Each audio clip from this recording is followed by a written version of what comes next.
prefacio. Siempre fui demasiado curiosa. Siempre sentí la necesidad de descubrir qué sucedía. Siempre me sentí atraída por ese peligroso misterio. Por eso pasó lo que pasó. Lo que me atrajo a un mundo de pesadilla medía aproximadamente 1,80 m. Caminaba como si fuera una sombra, a punto de fundirse con la oscuridad. Y tenía un nombre que poca gente le ponía a sus hijos, porque se confundía con el del niño maldito de la profecía. Damián. Ojo, en verdad no debía confundirse con Damián. Damián y yo éramos vecinos. Vivíamos a 2 casas dentro de los pequeños suburbios del pueblo de Asheville, Estados Unidos, y mi interés por él fue instantáneo. Simplemente lo vi, y algo dentro de mí estalló en intriga. Sabía de su existencia desde que solo éramos unos críos sin forma física definida, desde que estábamos en esa edad en la que los niños y las niñas eran completamente iguales, a excepción de entre las piernas. Yo tenía el cabello tan corto que parecía un varón, y el cuerpo, como un alfiler. Y él, bajo un montón de cabello negro, era tan pálido y ojeroso que lucía como si padeciera una enfermedad terminal. Eso fue lo que despertó mi curiosidad en un principio. Su aspecto. Damián no lucía sano, ni un poco. Se asemejaba a los niños enfermos, débiles y tristes, e inspiraba melancolía, desánimo y cansancio.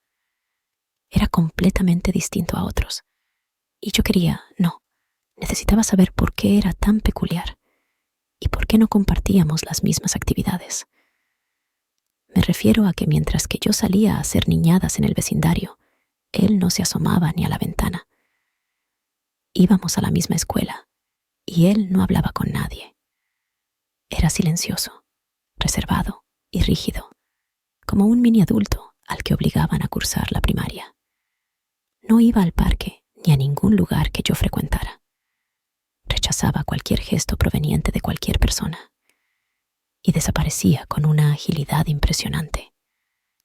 Por tanto, mi curiosidad infantil me exigía darles respuesta a las diferencias en Damián. Confieso entonces que toqué a su puerta varias veces esperando encontrar un compinche de travesuras y quizás algunas aclaraciones. Y apelaba a la excusa de que no había otras niñas en el vecindario. Pero en todas las ocasiones, mis visitas no me dieron lo que esperaba. Buenas tardes, señora mamá de Damián. ¿Se encuentra él para jugar?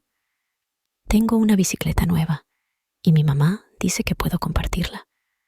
Había dicho una pequeña yo frente a la puerta de su casa. Su madre era una mujer completamente normal si se le comparaba con él. Hasta me había sonreído con dulzura cada vez me presentaba. Oh, cariño, sería maravilloso, pero Damián está demasiado enfermo como para salir. Lo siento mucho. La excusa, la maravillosa excusa, era que siempre estaba enfermo de anemia. Una muy extraña que yo ya me preguntaba por qué nunca se curaba.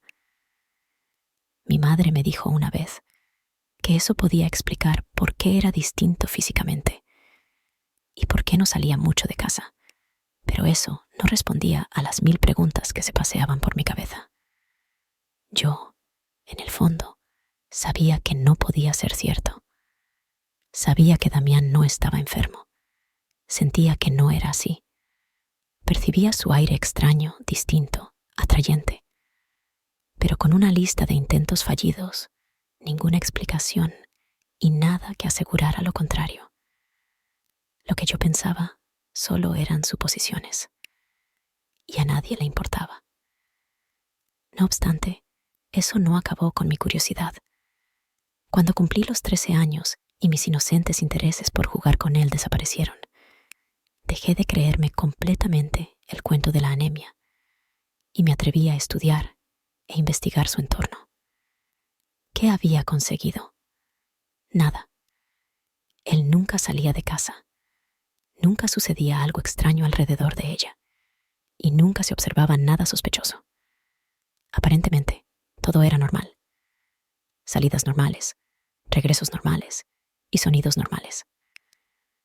No había nada alarmante. confirmara mis teorías. Así el tiempo fue pasando.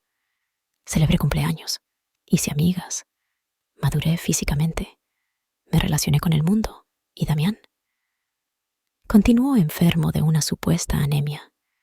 Interprétese entre comillas porque no me tragaba el cuento en lo absoluto, que solamente le permitía ir a clases.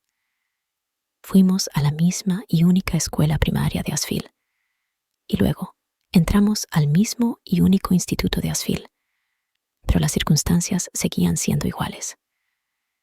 Él no hablaba con nadie, hacía las tareas solo, se sentaba al fondo, emanaba un rechazo total hacia cualquiera que le acercara. Comía en una mesa aparte, pasaba desapercibido para todos, menos para mí, y apenas tocaba la campana, desaparecía. Para cuando me di cuenta de los años que se habían consumido, yo tenía 17 años, y Damián, uno por encima de mí.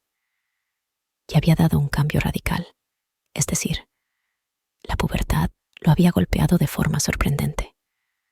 Su cabello era espeso, lacio y oscuro, y siempre estaba despeinado, como si el cepillo fuese un objeto que él no conociera. Había rastros de ejercicio en su cuerpo, aunque su torso y sus músculos no estaban tan marcados como los miembros del equipo de fútbol del instituto. Las pecas que tenía en su pálido rostro habían desaparecido. Su mirada ya no expresaba tanto cansancio, sino que se había tornado sombría, a veces indiferente y en otras cautelosa, como si estuviera a punto de hacer algo muy malo. En conclusión, Damián ya no era un niño, era un hombre, pero todavía era un misterio que no miraba a quien pasaba junto a él, como si no existiera nadie más en este mundo. Eso le funcionaba bastante bien para alejar a los demás, porque nadie era lo suficientemente insistente o interesado como para tratar de hablar con alguien que le miraba con toda la expresión de «no quiero tenerte cerca». De modo que, con decepción, y ante ninguna posibilidad de entrar en su extraña burbuja, el peligroso misterio llamado Damián pasó a un tercer plano para mí.